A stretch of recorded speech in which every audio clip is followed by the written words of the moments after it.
And welcome back, everybody, once again to Biz&Balls. Today, as you can see, you can actually see us, so that's the surprise we have for you. The another surprise is that we have a very special guest today on the show. His name is Ivan. He's got a web designing agency, and we are here today to interview him. Ivan, right away, it's a pleasure to have you on board. Thank you for accepting the invite.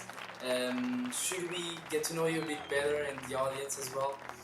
Yeah, of course. So my name is Ivan, based in the UK.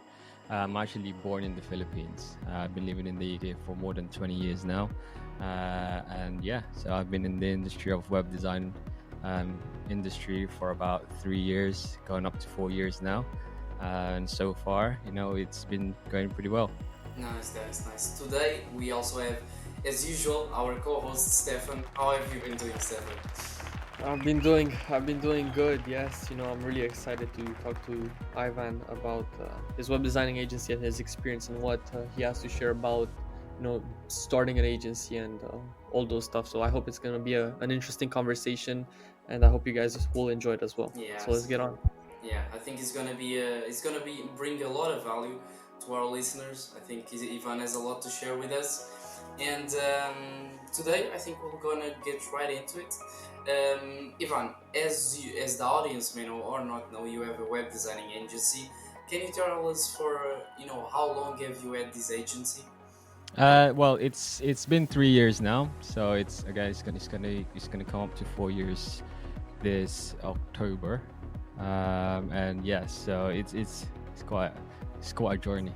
Yeah, it's been Yeah. quite a 3 years. Yeah. How do you say, it was at the start of it? Because I think, for a lot of us, also inside Digital Launchpad, it's kind of hard to know, to see the project coming true. All right, you have the idea of building the agency, but then all the aspects come in and you think, wow, this takes a lot of work. But for you pull it off. Amazing. 3 years up and running and a lot of success.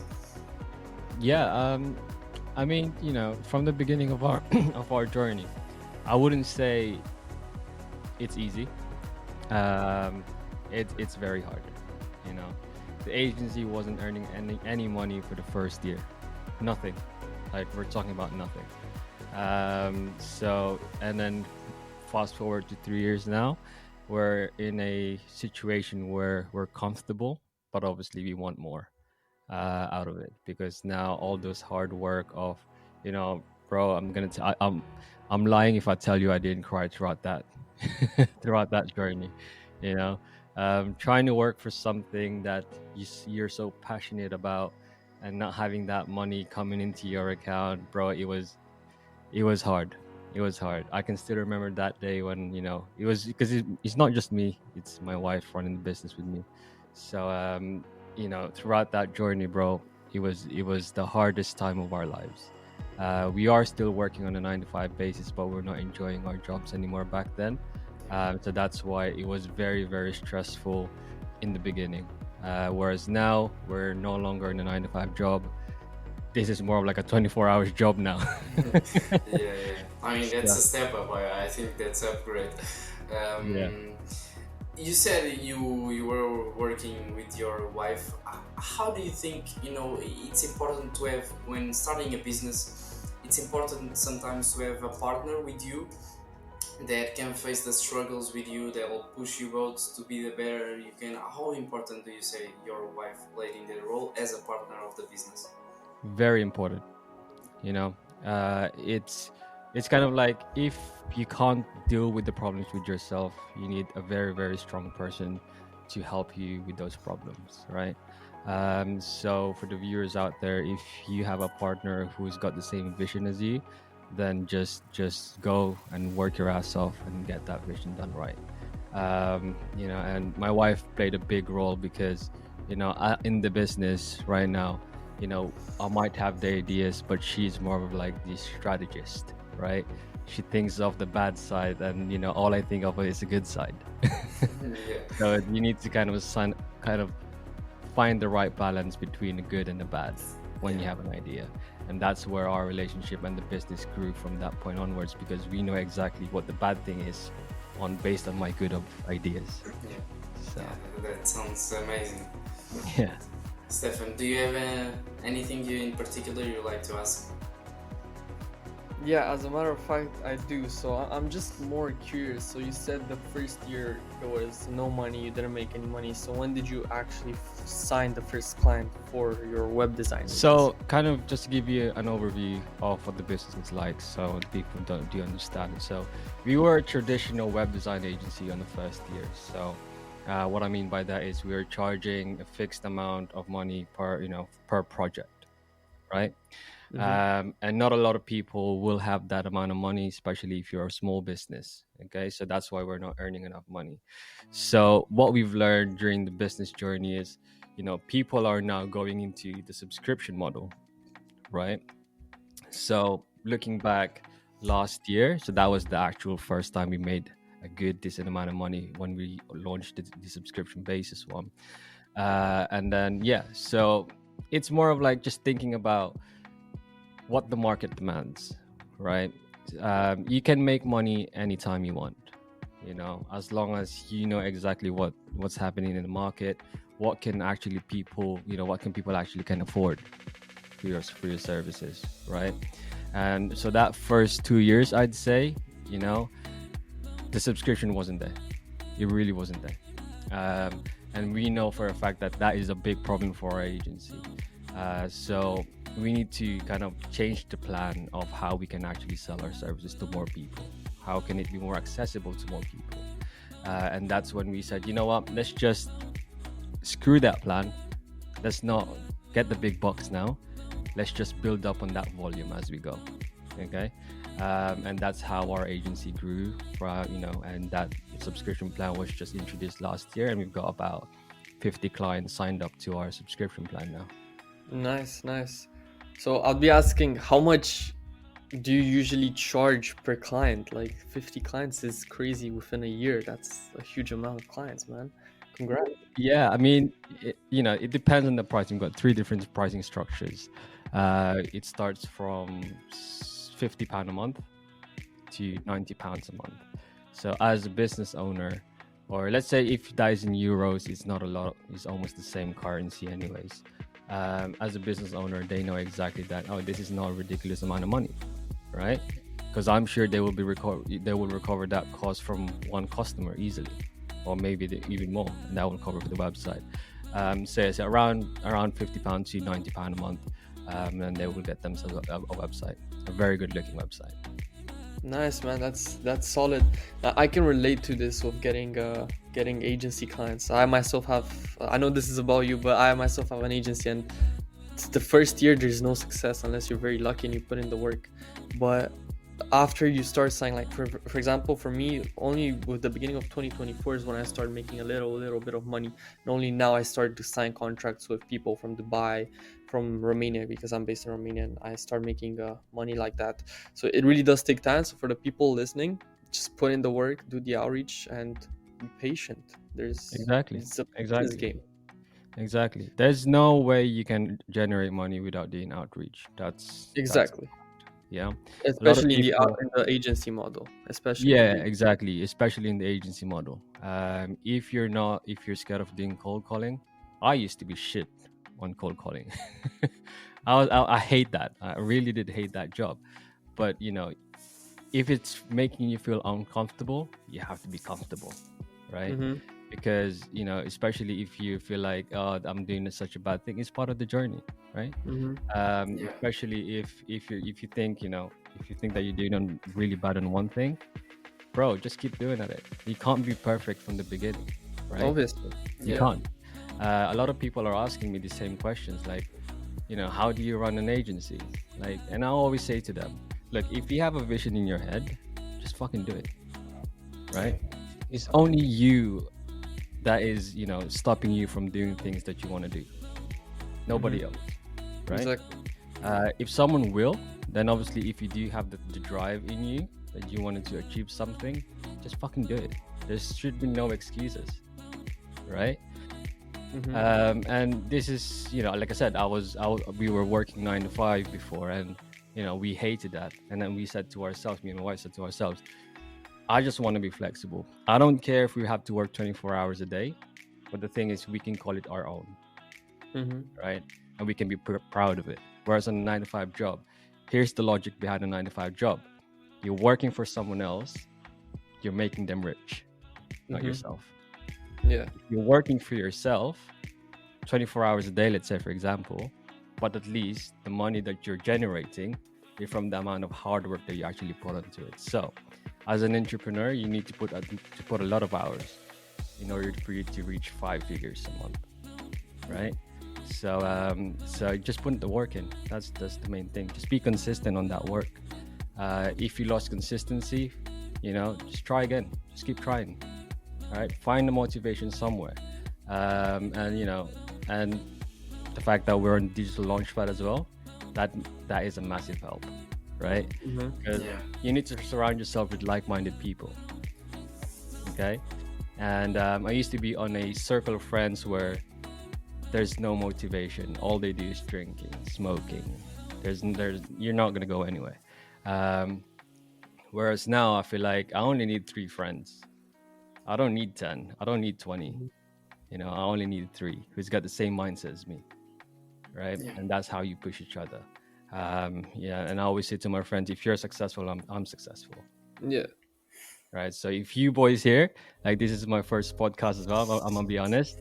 If you boys are gonna be successful in this one, I'm gonna be successful too. So Yeah. Yeah, I hopefully, who knows? But just, well, firstly, you actually talk about one question that I wanted to ask, which was, about literally surrounding yourself with like-minded people. You said you've also joined Digital Launchpad. How big you think was joining Digital Launchpad, and being surrounded by like people with so much knowledge, so much value to you? Do you think it also contributed to the development of the web designing agency as well? 100%. With Digital Launchpad, we've hired people through Digital Launchpad, and that's what's amazing through that platform. We've hired 2 sales rep through directly on Digital Launchpad, and for me, I feel like it's such a big value for us because I don't need to do any training because they already know how to do sales. I don't need to do a lot of legwork of trying to find someone online. They're already there looking for an opportunity. And I don't know if you've watched my interview with Ali, and I said, whoever wants to join Studio 12, because we came from nothing, and we want to be able to provide for an individual who wants to experience what the real world is like, right? So Studio 12 is all about trying to give experience and trying to we don't want to be your boss or anything. Yes, you are working for Studio 12, but we don't want to be your boss. This is a complete playground for you, but don't fuck it up because this is just an opportunity. All right. Yeah. Sounds nice, and I think it's also nice of you guys, letting the not only yourselves grow, but allow for others to grow as well as along the company. One thing I also wanted to ask you is, and I think it's a common question for young entrepreneurs and people starting off. You said for the first year you didn't sign clients, but how did you were able to establish a connection between you and the client? How did you portray the trust, and how could they, well, pretty much trust you that you could do the job for them? So the thing with running an agency and you trying to offer your services, it's there's a lot of things that needs to be involved. Okay, there needs to be confidence. That's the biggest thing, right? Confidence. When you're an agency owner and you're trying to sell your services, you need to have confidence within your services. Okay, and then once you have the confidence, have the passion, right? When you're selling something and you're so passionate at selling that product, they will begin to trust you. Okay, so those are the 2 things. You need to make sure that you're confident. You know exactly what the hell you're talking about on calls. When you're meeting someone randomly, you need to be like a confident person. Okay, and then when the passion comes in, bro, they'll be like, oh, okay, shit, this guy's been doing it for years. Because He's talking about all this stuff, and he knows all the answer to my questions because you're so passionate about the product. You wouldn't. Here's the thing: you don't offer anything unless you learn your product properly. Okay, Yeah. because if you missed one question and you don't know the answer to it, they wouldn't. Do you think they'll trust you? No, right? So do those two things: confidence, passion, right? Once you do those two things, trust will just come. And then what comes after trust? Money, right? Yeah. So I always say, don't chase money. Just as long as you're passionate about what you're doing, money will come. Yeah. Also, another thing that I would like to know is, through this process, which wasn't easy at all, the building an agency, what did you say was, either the skill that you've developed the most, or something that you have learned, some kind of a value that you've taken out of this whole process, the struggles, the winning, all the stuff involved? So what was the other question? Was like, is there some specific value or skill that you think you have massively developed as you build this agency of yours? I think for me personally, is entrepreneurship. It's it's a skill, and it's not just about running the business. When you're an entrepreneur, entrepreneurship for me is being able to share my experiences to young people who want to do business. Okay, and I think that's one of the biggest, because I'm already on the sales industry for about 7 years. And I've been selling a lot of stuff throughout those years. I've been a customer service as well, so I don't know how to take care of customers. And so I wouldn't say those are the things that I've learned throughout my entrepreneurship, but um, my biggest skill that I've really learned is being able to actually provide to other people who want to be in business. Okay, and I wouldn't say I'm very good at it, but the experience will speak for itself. And I wouldn't say I'm very well experienced, but I did literally came from nothing, and that's one thing that I'm proud to share. And I think that is a skill that I've learned. Yeah, sounds quite the journey. Stefan, I don't know if you have any other questions or. I do have one more technical question because a lot of people, they're starting out listening out to this podcast about people that are scaling agencies, and they're probably wondering a lot about outreach. So, what were some methods of outreach that you utilized? Like, I heard you did cold calling. You mentioned it. Were there any other methods that you used? I mean, it depends on the services, right? Correct. You know, because for us, we are doing B2B, so cold calling is mainly the main core of outreach for us. But if you're offering somewhere just like a digital project, then Instagram outreach is a good one. I have recommended this to people as well. Just record yourself a Loom. And then set it as a DM instead of you spamming DMs with messages. Do you really think that they will read? Just send them a Loom, or just send them an actual video recording of you talking about it, because it's more attractive that way. Because for me, that's the reason why we do cold calling, is because you already put your foot on the door, and it's the same thing for Instagram DM when you're doing videos. And it's a lot better in that way, because it will be much more interactive, and you don't want to read things, you want to hear things, right? Because when you're reading things when it's, let's say, it's an email or an Instagram DM, or you don't hear the passion or the the way the person sound, right? If that person will be confident or not. So if you're really such a confident person, if you're so passionate about the product, just send them a video, right?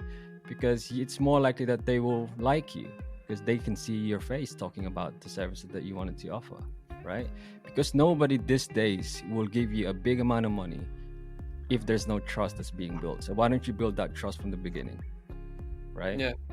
So do that, okay? So if you're a person who's doing B2B, cold call. I don't care how much cold call you do in a day. I probably will do 500 cold calling in a day, and I can get one, right? Just one, but that's fine. It's part of it's part of the progress, right?